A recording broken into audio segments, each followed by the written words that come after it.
So the scalp shouldn't be looked at as just like an extension or an add-on or an enhancement to a massage or facial.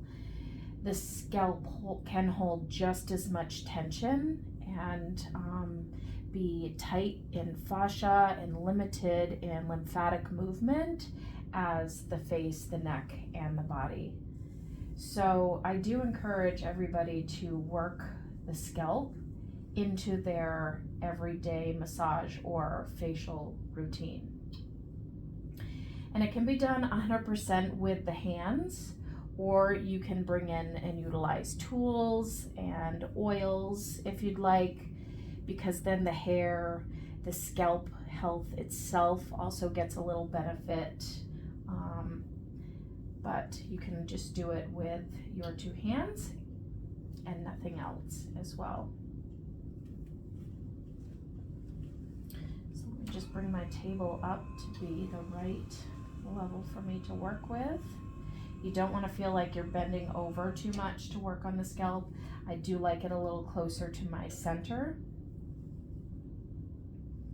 And as you can see right now, all I'm doing is just kind of finger raking the hair. And you can stop and you can use a little bit of your fingernails if they're not long. And just give a little bit of a different textile texture feeling to the scalp. And I'm just doing it in circles to start. You could just go straight down. You can do left and right at the same time. And this really is just a nice way to introduce the touch. And now I'm going to do more of a fascia melting. So when we want to move the fascia, we want to keep, I'm going to use my thumbs for this.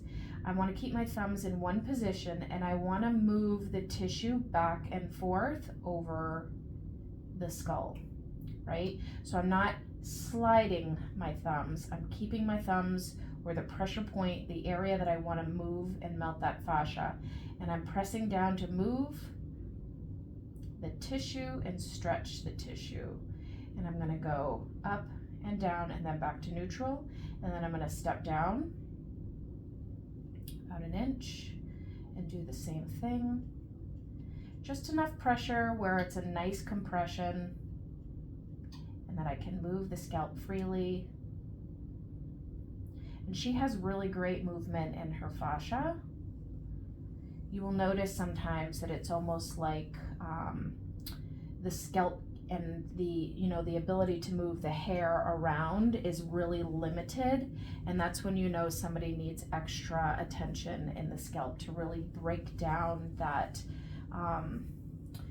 the frozen fascia. You need to remelt it so that the blood can move freely and lymphatics can move freely as well. And so I'm going to do the same thing that I did with the fascia from the center of the crown as far as I can go to the bottom of the table. And then this time I'm going to use the pads of my finger. And it's easier for me to do circles rather than just straight up and straight down, but there's no right or wrong way. But I'm keeping the finger steadfast again and moving just the scalp tissues over the bone, the skull, to help continue loosening any of the fascia. And I go as low as I can to where the table stops me. And then to keep going, I like to just gently put my hand over the side of the face that I'm going to be moving her and just give her a gentle coax over. And I'll keep this hand here to indicate that I want to leave her head pointed to the side so that I can access the rest of the scalp. And we're going to do this on both sides. And so underneath the scalp right now, I have been moving my fingers in a circular.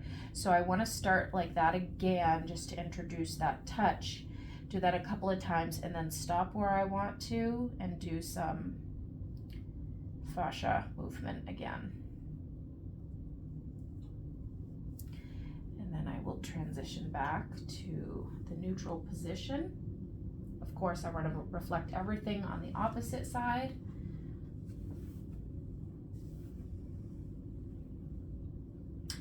And I'm now going to do a little bit of hair pulling.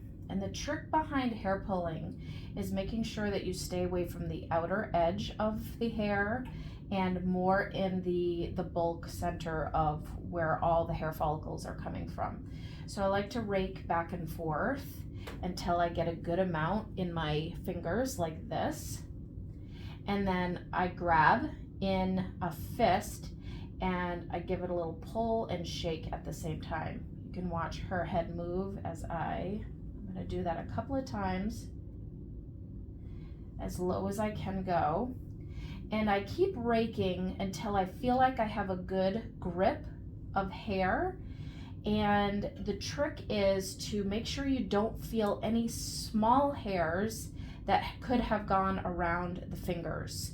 So that's why I rake back and forth from left, right, until I get it to be just in my fingers enough where I'm gripping and nothing else has kind of worked around, no small individual hairs, because it's when you pull the individual hairs that it's uncomfortable. And for hair pulling, I do stay within the center crown area. However, you can do it to the side as well.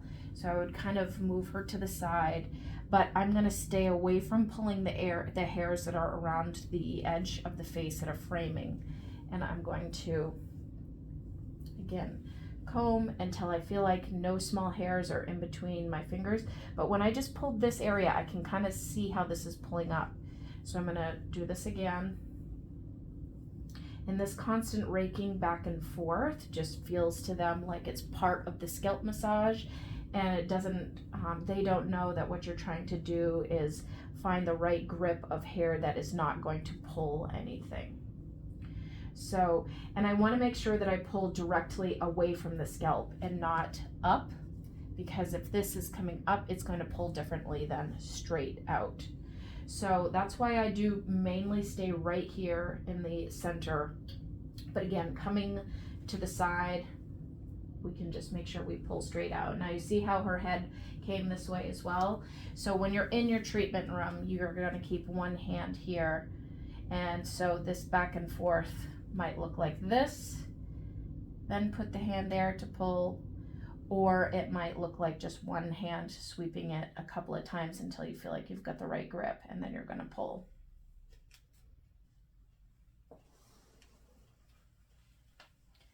And then of course you can grab the whole hair and to a ponytail if it's long enough, and I kind of turn it, it doesn't need to be turned multiple times, but I just start to turn it enough where I know I've got a good bulk of it, and I'm going to pull and wiggle. And we don't need to pull that as hard as we're able to pull the individual, because you are getting all of the hair. Some of these baby hairs can be pulled up, and remember, for it to be as comfortable as possible, you want it to come straight out and not be pulled at a different direction. So if you are pulling it into a pony, we're not pulling as hard. We're just going to give a little bit of attention and a little bit of a wiggle.